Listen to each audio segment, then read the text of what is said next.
हरिओम बच्चों। आज हम पार्ट 2 देखेंगे। पार्ट 2 में हम कोऑर्डिनेट ज्योमेट्री का पार्ट 2 क्या होगा।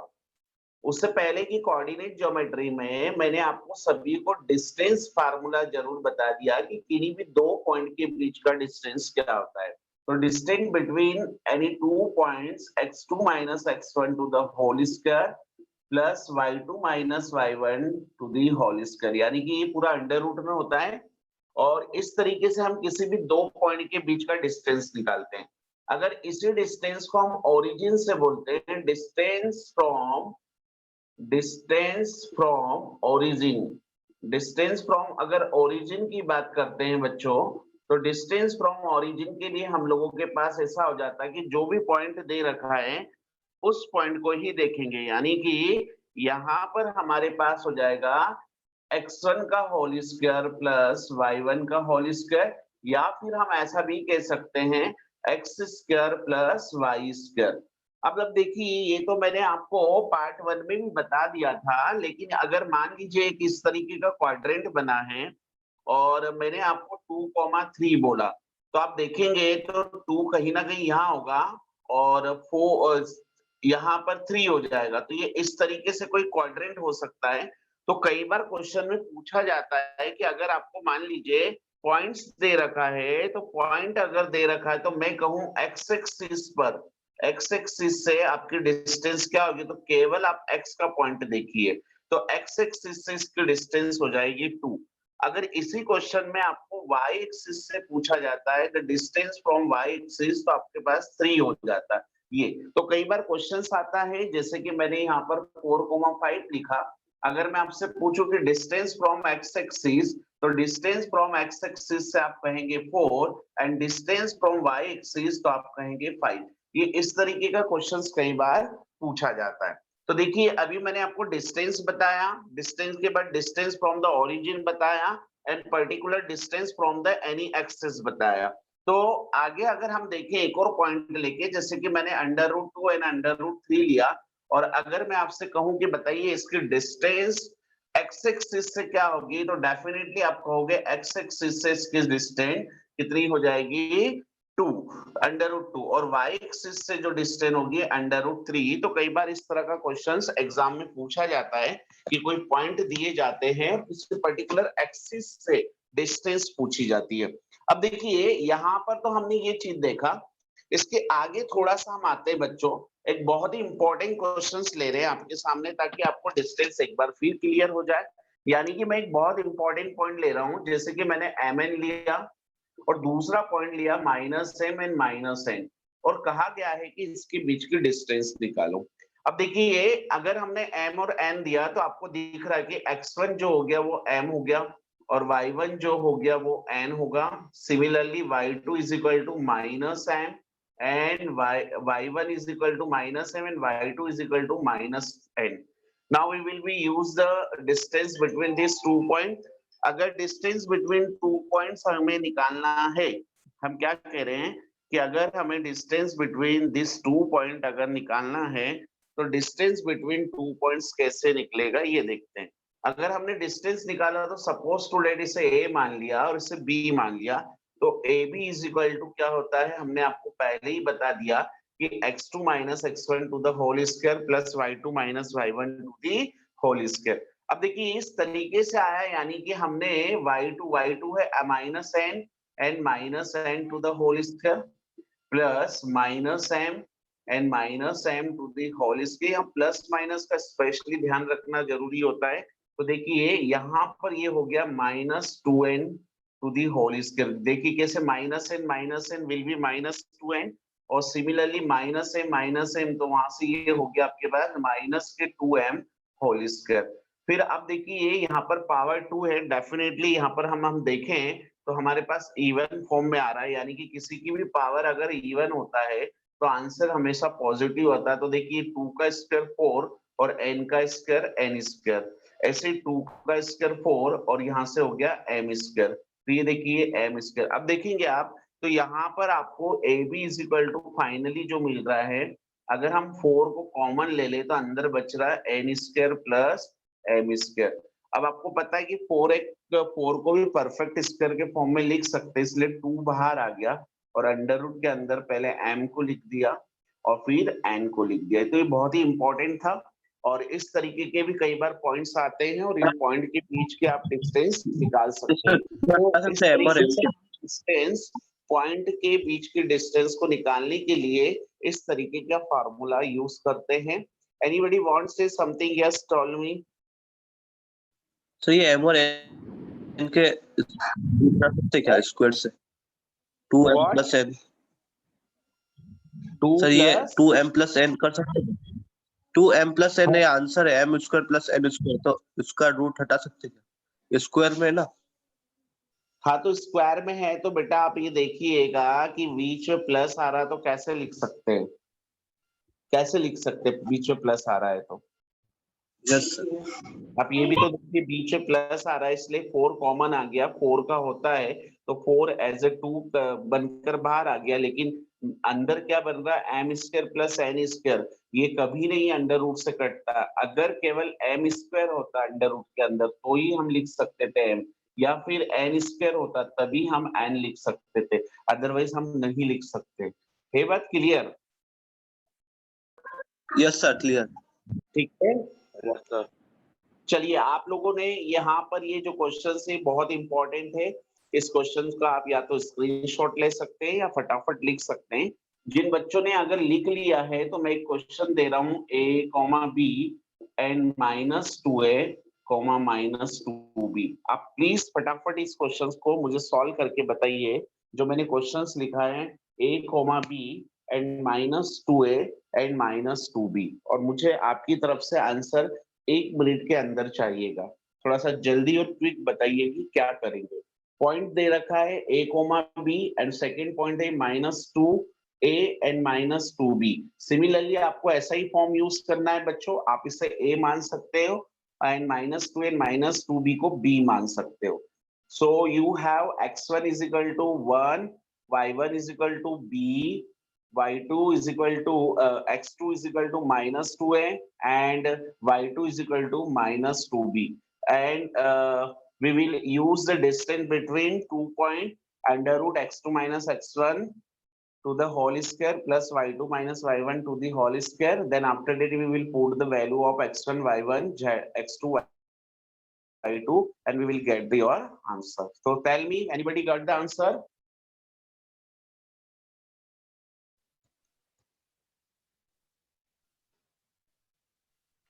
There is students आंसर आ गया।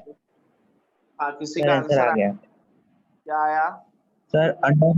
Under root 3 into a plus a square plus b square. ले सकते हैं। वहां से देखिए 3 मिल रहा होगा तो 3 9 का स्क्वायर, ऐसा 9 के फॉर्म में वो 3 से बाहर आया होगा, तो फाइनल आंसर आपका 3 under root a square plus b square आ रहा होगा। आ रहा किसी का आंसर? हालांकि हम इस क्वेश्चन को भी देख लेते हैं। अगर इस पॉइंट में दे रखे तो हमने यहाँ पर पॉइंट लिख दिया, ये a है, ये b है, ये -2 है। देखिए इसमें coordinate geometry specially plus minus का बहुत ध्यान रखना पड़ता है, क्योंकि एक छोटी सी भी गलती हो गई तो आंसर गलत होगा। अब देखिए ये यहाँ पर क्या होगा, अगर A B is equal to लिया तो ये देखिएगा -2 है, यानी कि x2 minus x1 -2 -a whole square plus -2b minus b to the whole square. अब देखिए आप इनको ऐड करेंगे तो -2 और a वो हो गया -3a का whole square, -3a to the whole square and similarly -3b to the whole square. तो -3a का होल स्क्वायर हो गया। अब आप देखिए यहाँ पर स्क्वायर ऐसे हो रहा है, इधर थोड़ा सा आप देखिएगा, a का अगर इस तरीके से बोला तो ये 3 का भी स्क्वायर होगा, 9 हो जाएगा, और a का भी होगा तो a स्क्वायर, तो यानी कि under root of 9a square plus 9b square है ना। तो यहाँ से आप देखिए 9 कॉमन आ गया, तो 9 कॉमन आया तो बच गया a square plus b square. अब आप देखेंगे तो इस तरीके से मिलने से 9 जो होता है उसका स्क्वायर रूट जो होता है वो 3 हो सकता है, तो हो गया 3a square plus b square. सभी का आंसर इस टाइप से आ रहा है क्या? Yes sir. आ रहा है बेटा, बहुत ज्यादा इंपॉर्टेंट क्वेश्चन था। अगर आप ये बात समझ चुके तो हम नेक्स्ट पर बोले बेटा। Yes sir. सभी बच्चे ये बात समझ चुके हैं? Yes sir. सबको क्लियर है बेटा ये बातें? Yes sir. Yes sir. चलिए, अगर सबको क्लियर है तो हम आगे देखते हैं, है ना? चलिए आगे देखिए बेटा। Yes sir. Yes sir. Yes sir. अब देखिए यहाँ पर अभी मान लीजिए आपको ये क्वेश्चन समझ में आ गया। मैंने यहाँ पर एक पॉइंट लिखा 4,5। ओके, और मैं आपसे क्वेश्चन ये पूछ रहा हूँ, find the distance from x axis. Can you give me answer? Yes, sir. 4. Sir 4। 4 find the distance from the y axis. 5। 5 5. तो अगर इस तरह का क्वेश्चन एग्जाम में आता है तो आप किसी भी एक्सिस के अलोंग डिस्टेंस निकाल सकते हैं। तो डायरेक्ट sir. Yes sir. हाँ, ये डायरेक्ट डिस्टेंस निकालने के लिए होता है, डायरेक्ट बोलना है। आरी बात, इस तरह का क्वेश्चन आपके लिए एमसीक्यू यानी कि मल्टीपल चॉइस क्वेश्चन के लिए बनता है, जिसे हम ऑब्जेक्टिव कहते हैं। अब देखिए, अगर मान लीजिए कि आपको ऐसा क्वेश्चन पूछा जाता है, अभी तो मैंने डिस्टेंस बिटवीन 2 पॉइंट्स बताया। अगर मान लीजिए क्वेश्चन इस तरह का होता, केवल आपको वो 3,4 लिखा और आपसे बोलता कि डिस्टेंस फ्रॉम ओरिजिन, केवल ओरिजिन से इसके डिस्टेंस बताओ, तो मैंने आपको कहा था कि इसे x मान लीजिए, यानी कि पहला पॉइंट x = 3 हो गया 25। और y = 4 हो गया, तो हमारे पास डिस्टेंस जो होगा AB = x² + y², यानी कि 3² + 4²। तो आंसर हमारे पास हो जाएगा 9 + 16 यानी कि 25। और 25 को हम लिख सकते हैं बच्चों सर 5। सभी बच्चों को क्लियर है? यानी कि हम यहाँ से ऐसा भी शॉर्ट ट्रिक समझ सकते हैं कि अगर जब भी हमें ओरिजिन से पूछेगा तो केवल हमें जो पॉइंट दे रखे उनसे लेना देना है, यानी कि उन पॉइंट का दोनों का स्क्वायर करके ऐड कर दो और फिर उसके बीच की डिस्टेंस निकाल दो। सारी बात समझ में है? Yes sir. चलिए, यस सर। उसके बाद देखिए, बड़े ध्यान से सुनिएगा क्योंकि आज हमारे क्वेश्चंस कुछ इसी बेसिस पर होंगे। मैंने आप लोगों को बता दिया था, हालांकि इस पार्ट 2 में हम एक बार फिर से देख रहे हैं कि अगर मान लीजिए कोई आपको 3 साइड दे रखी किसी भी ट्राइंगल की, तो ऑब्वियसली आप उसे ए बी सी नाम देंगे, टेकन इन ऑर्डर ले लेंगे बेटा। तो अगर हम इस तरीके से लेते हैं और मान लीजिए कि पहला नंबर आपको ऐसा मिलता है कि ए बी की जो डिस्टेंस है वो बी सी की डिस्टेंस के बराबर और BC की डिस्टेंस CA के बराबर है, तो इस तरह का जो फॉर्म मिलेगा इसे क्या कहेंगे? Equilateral triangle. Equilateral triangle. ये सभी बच्चों को मैं हालांकि पार्ट 1 में बता चुका था। अगर मान लीजिए AB की डिस्टेंस अगर BC की डिस्टेंस के बराबर हो गई, तब इस तरह का क्या कहलाएगा? आइसोसेलेस। और अगर मान लीजिए कि AB जो है = BC + CA के बराबर हो जाता है, तब क्या कहेंगे? Right angle Right triangle. angle. Right Very angle. good. और अगर मान लीजिए कि अगर AB की डिस्टेंस सपोज टू डेट n टाइम्स ऑफ BC हो जाता है, तो भी एक कॉलिनियर की कंडीशन है। किसकी है? कॉलिनियर। किसकी कंडीशन है बेटा? कॉलिनियर की Collinear. कंडीशन। वैसे जबकि ये RHS राइट एंगल की तरह है, ये आइसोलेसिस ट्रायंगल की, हालांकि ये जो है इक्विलैटरल्स की है बेटा, है ना, और ये जो है आइसोलेसिस ट्रायंगल की है। ये मैंने आप लोगों को बता दिया था। अभी हम इसी के क्वेश्चंस लेंगे। तो देखिए, इसका क्वेश्चंस लेने के लिए आप लोगों को ये सबको जो मैंने अभी लर्निंग पॉइंट्स बताया सभी को क्लियर हो गया बच्चों? Yes sir. Sir. Yes sir. चलिए, अब देखिए यहाँ पर इसके बाद मैं क्वेश्चंस ले रहा हूँ ताकि आपको ये नहीं कहेंगे वो क्वेश्चन में कि किसके पॉइंट है। यानी कि आपको 3 पॉइंट दे रखे तो ऑब्वियसली आपको पता चलता है कि अगर 3 पॉइंट दे रखे तो हमें 3 पॉइंट का करना क्या है। तो देखिए, यहाँ पर हम 3 पॉइंट ले रहे हैं बेटा, और आपको वो 3 पॉइंट कुछ इस तरह के दे रखे हैं, बहुत बड़े ध्यान से समझिएगा और फिर आपको बताना कि वो ट्राइंगल क्या है। एक आपको दे रखा है A, दूसरा दे रखा है -a, थर्ड पॉइंट दे रखा है -√3a, -√3a। ये देखिए, इस तरह का पॉइंट्स दे रखा, बड़ा ही इंपॉर्टेंट पॉइंट्स दे रखे हैं बेटा, और इनसे आपको अभी ये नहीं पता कि किसके पॉइंट है। समझ रहे होंगे बात को? यानी कि आपको केवल पॉइंट दे रखे हैं और आपको ये बताना है कि एक्चुअल में अगर 3 पॉइंट है तो आपको पता ही कि एक ट्राइंगल बनता है 3 पॉइंट से, लेकिन ये किस तरह का ट्राइंगल होगा ये देखना जरूरी है। तो आपको क्या कहा गया है क्वेश्चन में कि अगर आपको ये बताया गया कि ये 3 पॉइंट थे और ये 3 जो पॉइंट्स दे रखे हैं ये एक्चुअल में किसके पॉइंट है। तो चलिए क्वेश्चन में हमने यहाँ पर देखिए इस तरीके से इसको लेट किया, ये ए का पॉइंट हो गया बेटा, ये बी हो गया और ये सी हो गया, ठीक है। इतनी बात सबको क्लियर है, क्योंकि Yes, मैंने sir. आपसे कंडीशन कही थी कि हमेशा टेकन इन ऑर्डर लेना है, यानी कि पहले पॉइंट को ए, सेकंड पॉइंट को हम बी लेट करेंगे और थर्ड को सी किया। Now we will use the formula, है ना, which one formula, distance between 2 points. तो हम देखिए यूजिंग distance formula,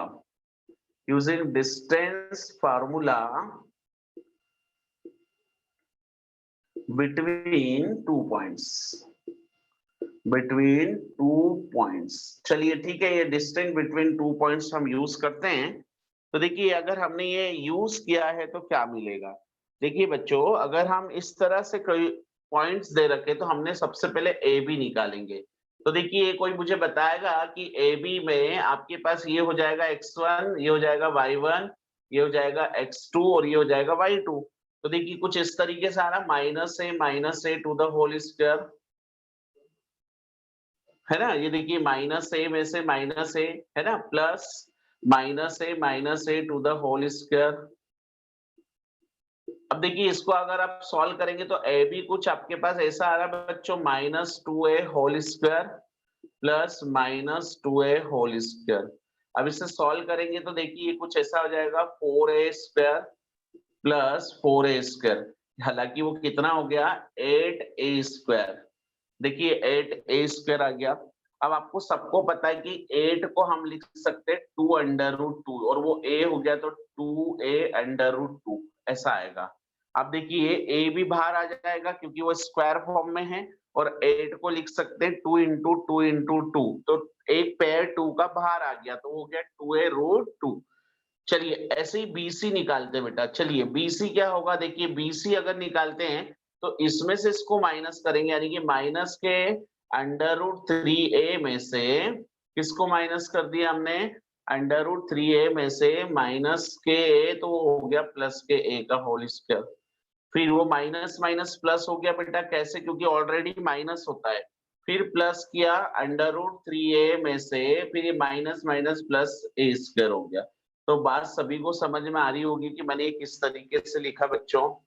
हाँ, अब देखिए इसको थोड़ा सा अरेंज कर लिया, बहुत अच्छे से समझिए क्या बता रहा हूँ। इसको मैंने पहले a को पहले लिख दिया और माइनस √ जो दे रखा था आपको √3a है, मैंने इससे बाद में लिख दिया, देन होल स्क्वायर।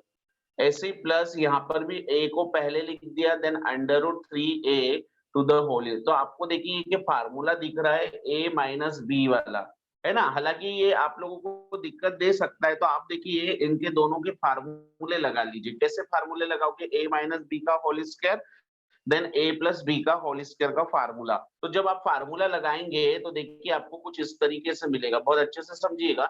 ये हो जाएगा a² + 3a स्क्वायर और ये हो जाएगा माइनस के 2√3a। ऐसे यहाँ से भी हो जाएगा a² + 3a स्क्वायर और हो जाएगा प्लस का 2√3a। तो आप देखिए ये दोनों प्लस माइनस तो कैंसिल हो गए और ये 3 और 3 कितने हो गए, देखिए ये a² तो 3a² एंड a² 4 और इधर से भी 4 ऐड होकर कितना हो गया √8a²।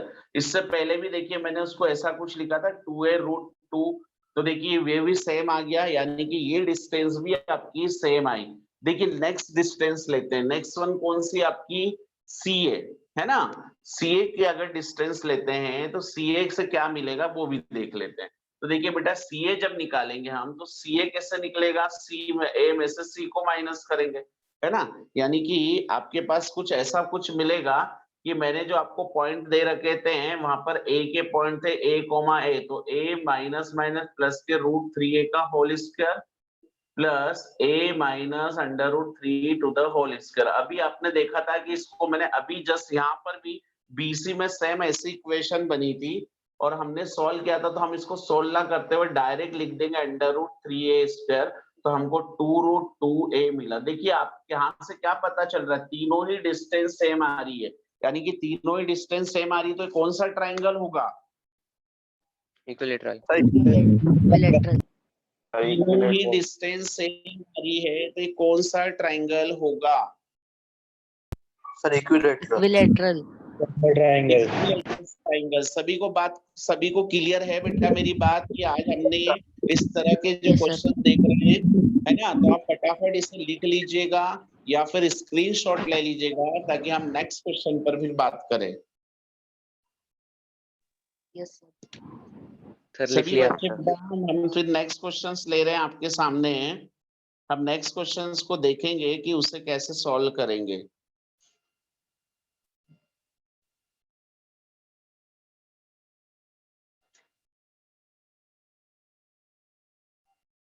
यानी कि मेरे प्यारे बच्चों, मैं ऐसा मान लूं कि आपको ऐसे कितने भी पॉइंट्स दिए जाएं, तो क्या आप बता सकते हो ना मुझे कि वो किस तरह का ट्राइंगल होगा या किस तरह का क्वाड्रिलेटरल होगा? Yes, sir. यानी कि ये चीज सबको क्लियर हो गई है कि कैसे हम ये बता सकते हैं कि किस तरह का अगर मान लीजिए सपोज कीजिए यहाँ 4 पॉइंट होते हैं, तो ऑब्वियसली आप क्या करते हैं कि उन्हें ए बी सी डी नाम दे देते हैं। पहले ए बी की डिस्टेंस निकालते, फिर बी सी निकालते, फिर सी ए निकालते एंड सी डी निकालते, फिर डी ए निकालते। अगर मान लीजिए वो चारों डिस्टेंस सेम आ गई, क्या कह रहा हूं मैं, अगर चारों डिस्टेंस सेम आ गई और उसके डायगोनल भी सेम आ गए, तो आप कहेंगे वो स्क्वायर होगा। और अगर चारों डिस्टेंस सेम आती है और डायगोनल अगर अनइक्वल होते हैं, तो आप कहेंगे रोम्बस होगा। और अगर मान लीजिए कि आपकी दो डिस्टेंस कोई दो एनी डिस्टेंस अगर सेम आती है और डायगोनल भी सेम आते हैं, तो आप कहेंगे रेक्टेंगुलर होगा। और अगर मान लीजिए कि आपकी ऑपोजिट डायरेक्शन या ऑपोजिट साइड्स कह लीजिए, यानी कि अगर इक्वल होती है ना, यानी या फिर हम ऐसा बोल सकते हैं कोई दो साइड इक्वल आती है और उसके डायगोनल इक्वल नहीं रहते हैं, तो हम क्या कहेंगे, इस तरह का पैरेललोग्राम होगा। तो ऐसा मैं मान लूं कि अगर आपको इस तरह का क्वेश्चन आएगा तो आप कर पाओगे? Yes sir. ठीक है, सभी Yes, sir. बच्चों को क्लियर है? आपको Yes, मैंने sir. इसी टाइप के क्वेश्चन होमवर्क में भी दिए हैं। हालांकि होमवर्क में मैंने ऑलरेडी आपको ये बोल भी रखा कि उसको ऐसा प्रूव कीजिएगा, मतलब वहां पर आपको कोई पर्टिकुलर फिगर नहीं पूछा गया, आपको खुद को वहां पर उस फिगर का नाम तक दे रखा है, यानी कि जो भी आप प्रूव करोगे उसका नाम दे दिया कि यानी कि रेक्टेंगल प्रूव कीजिए, पैरेललोग्राम प्रूव कीजिए। तो बात सभी को क्लियर है? तो मैं थोड़ा सा आपको यहाँ पर इससे आगे बताऊं बेटा, टाइप नंबर 2 बताऊं, अगर टाइप नंबर 1 सभी को क्लियर हो गया तो। Yes, sir. चलिए, अब देखिए हमारा टाइप नंबर 2 ऑफ की, आपको टाइप नंबर 1 सभी को बहुत अच्छे से क्लियर हो गया। अब टाइप नंबर 2 की बात करेंगे और हेडिंग लिखेंगे मिड पॉइंट। टाइप नंबर 2 और हम लिखेंगे मिड पॉइंट। अब आपको पता है कि मिड पॉइंट से आपको ये क्लियर होता है कि किन्हीं भी दो पॉइंट के बीच का पॉइंट।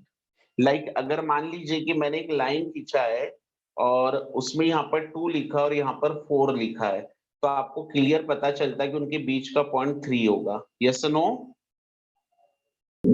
Yes, sir. यस अब ये सर। कैसे पता चल गया कि उनके बीच का ये जो पॉइंट था ये 3 होगा? तो देखिए आपने क्या करा, ये फर्स्ट पॉइंट और ये सेकेंड पॉइंट, ये फर्स्ट पॉइंट को सपोज करो x1 माना और इसको x2 माना, और इन दोनों को ऐड करते हैं, तो देखिए 2 + 4 है ना, 2 + 4 डिवाइडेड बाई 2 है ना, यानी कि मीन फॉर्म यूज कर रहे है ना, मिडिल वैल्यू के लिए मीन, तो देखिए 6/2 से वो हो गया 3। तो हमने यहाँ पर देखिएगा मिड पॉइंट के लिए इस अरेंजमेंट के अकॉर्डिंग हमें ये पता चला कि 3 कैसे मिला, जब हमने 2 और 4 को ऐड करा तो 6 मिला, और 6 का जैसे ही हाफ किया तो 3 मिला। यानी कि हम अगर किन्हीं भी दो पॉइंट के बीच का मिड पॉइंट देखेंगे कैसा बनेगा, देखिए यहाँ पर मैंने एक लाइन ड्रॉ की है और पहला पॉइंट ए दे दिया और दूसरा पॉइंट बी दे दिया, और पहले पॉइंट को x1 y1 माना और सेकंड पॉइंट को x2 y2 माना, तो आप देखिएगा यहाँ पर अगर आपका कोई पॉइंट P है जिसे मिड पॉइंट बोल रहे हैं, यहाँ मैंने MD लिख दिया, MD मतलब मिड पॉइंट। तो देखिए यहाँ से इसका फार्मूला बनेगा x1 plus x2 divided by 2 comma y1 plus y2 divided by 2, यानी कि इस तरह का जो फार्मूला होगा ये मिड पॉइंट के लिए रहेगा। क्या कहा मैंने मिड पॉइंट का फार्मूला, यानी कि x इज इक्वल टू जो होगा x1 प्लस x2 बाई 2 और जो y इज इक्वल टू होगा y1 प्लस y2 बाई 2। ये आपका नया जो फार्मूला आ रहा है ये होता है mid point of any two points. Suppose कीजिए कि एक आपको पॉइंट दे रखा है 2,5 और एक पॉइंट दे रखा बी का, है ना, यहाँ पर दे रखा 4,3। अब आपसे पूछा गया कि इनके बीच का मिड पॉइंट निकालो, तो आप सबसे पहले क्या करेंगे, एक लाइन ड्रॉ करके आप देखिए ये ए लिखा आपने 2,5 और ये बी लिखा है 4,3। अब देखिए इसके बीच का पॉइंट निकालेंगे तो आपको x1 की वैल्यू 2 है, y1 की वैल्यू 5 है, x2 की वैल्यू 4 है, y2 की वैल्यू 3 है। तो मैं आपसे कहूं कि बताइए मिड पॉइंट क्या होगा, तो आपके माइंड में ये आएगा x is equal to 2 plus 4 by 2 यानी कि 3, और ऐसे y इज इक्वल टू क्या होगा 5 प्लस 3 बाई 2 यानी कि 8 बाई 2 4। तो आपको देखिए यहाँ का मिड पॉइंट कौन सा मिला 3,4। क्या मिला 3,4। हालांकि बेटा ये जो 3,4 मिला ना, अगर आपको मान लीजिए एक ऑब्जर्वेशन करनी के आंसर सही या गलत, तो इन दो पॉइंट के बीच की डिस्टेंस ले लो, वो हमेशा इन दो पॉइंट के बीच के डिस्टेंस के बराबर होगा, और यही हमारा क्या था mid point okay of any points. और बहुत ही मजेदार क्वेश्चंस बनता है बेटा यहाँ से, किसी का भी मिड पॉइंट पूछा जाता है। होप कि आप सभी बच्चों को ये टाइप नंबर 2 मिड पॉइंट समझ में आ गया, यानी कि आप किसी भी पॉइंट के बीच का मिड पॉइंट निकाल सकते हो। है क्लियर सभी बच्चों को? Yes, sir. Yes, yes, sir. चलिए यस सर। अब देखिए यहाँ से मैं आपको कुछ पॉइंट दे रहा हूँ, आप मुझे फटाफट बताइए 3,6 एंड 6,3। सेकेंड पॉइंट है, आप मुझे आंसर देंगे 4,5 एंड 6,4। ये जरा दो पॉइंट के बीच का मिड पॉइंट आप सभी बच्चे निकाल कर बताइए। हालांकि आप लोगों को बहुत अच्छे से क्लियर हो गया होगा कि शुरू के पहले- दो पॉइंट ऐड करो और उसका हाफ करो। सर पहले वाले के अंदर सर x की वैल्यू 4.5 आ रही है और दूसरे वाले के अंदर भी 4.5 आ रही है। सर यानी कि 4.5 आएगा सर पहले वाले का। Sir 4.5 4.5 9/2 yes sir 9/2 9/2 very good. और सेकंड का क्या होगा बेटा? सेकंड 5,9/2 5,9/2 5,9/2 5,9/2 सभी बच्चों का answer 5,9/2। Yes sir Yes, sir. Very good, यानी कि आप सभी बच्चों को क्लियर है प्यारे बच्चों? यस सर यस अब सर। देखिए यहाँ से तो आप समझ गए कि मिड पॉइंट ये होता है। अब देखिए इसके आगे मैं बता रहा हूँ, आप लोगों ने सभी ने यहाँ तक नोट कर लिया? Yes, sir. यस सर हालांकि आपको टेंशन नहीं लेना है, क्योंकि आप लोगों को ऐसे भी यूट्यूब पर ये मेरी वीडियो मिल जाती है, तो आप वहां से भी ये सारे नोट्स कॉपी में लिख सकते हो, है ना? Yes sir. चलिए आगे देखते हैं बेटा। अगर ये आप ये मिड पॉइंट समझ गए हैं प्यारे बच्चों, तो देखिए मिड पॉइंट से हम संबंधित कुछ क्वेश्चंस लेंगे, इससे रिलेटेड कुछ क्वेश्चंस ले रहे हैं। जैसे कि मान लीजिए कि आपको क्या कहा कि एक पॉइंट दे रखा है, मान लीजिए एक का पॉइंट दे रखा आपको 2,3, ठीक है, और मिड पॉइंट भी दे रखा, मिड पॉइंट भी इस बार दे रखा है 4,3, है ना? तो आप बी का पॉइंट कैसे निकालेंगे? बड़ा इंटरेस्टिंग है, बी का पॉइंट कैसे निकालेंगे? बी का पॉइंट निकालना है तो देखिए बी का पॉइंट निकालना है तो हमने उसको क्या मान लिया, पहले x2 और y2 मान लिया, है ना? अब देखिए यहाँ पर मिड पॉइंट के लिए मैंने अभी आपको फार्मूला बताया था x1 प्लस x2, यानी कि x1 प्लस x2 बाई 2, यही बताया था।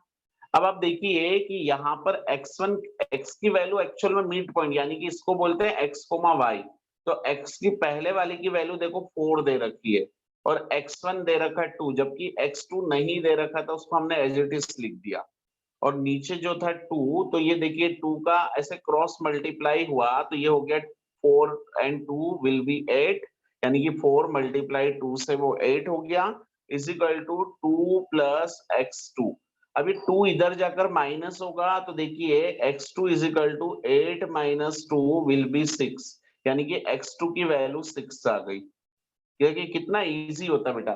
ऐसे ही अगर हम y की वैल्यू निकालेंगे, किसकी वैल्यू निकालेंगे, y की वैल्यू निकालेंगे, तो y के लिए फार्मूला था equal to y1 plus y2 divided by 2। तो y2 ऑलरेडी कितना है आपके पास, देखिए 3 है ना, तो 3 इज इक्वल टू y, ये y1 भी 3 है और y2 नहीं दे रखा तो उसको एज इट इज लिखा हमने डिवाइडेड बाय 2, ये 2 का मल्टीप्लाई इधर हुआ तो ये हो गया 6 is equal to 3 plus y2, यानी कि y2 जो मिलेगा फाइनली 6 माइनस 3 विल बी 3। तो ये हो गया y2 इज इक्वल टू 3, यानी कि b के कोऑर्डिनेट्स पॉइंट क्या मिले, the coordinates point of b is, yes the coordinate point of b is 6,3 ना। तो कितना आया, the coordinates point of b is 6,3। सबको बात क्लियर है बेटा? Yes sir. Yes sir. चलिए, यस सर। सभी को क्लियर है बेटा? Yes sir. चलिए एक क्वेश्चन, हाँ एक क्वेश्चन इससे रिलेट बोलता हूँ, आप लोग मुझे बताएंगे। अब की बार ए का पॉइंट निकालना है आपको और मिड पॉइंट दे रखा है आपको 1,2 और बी का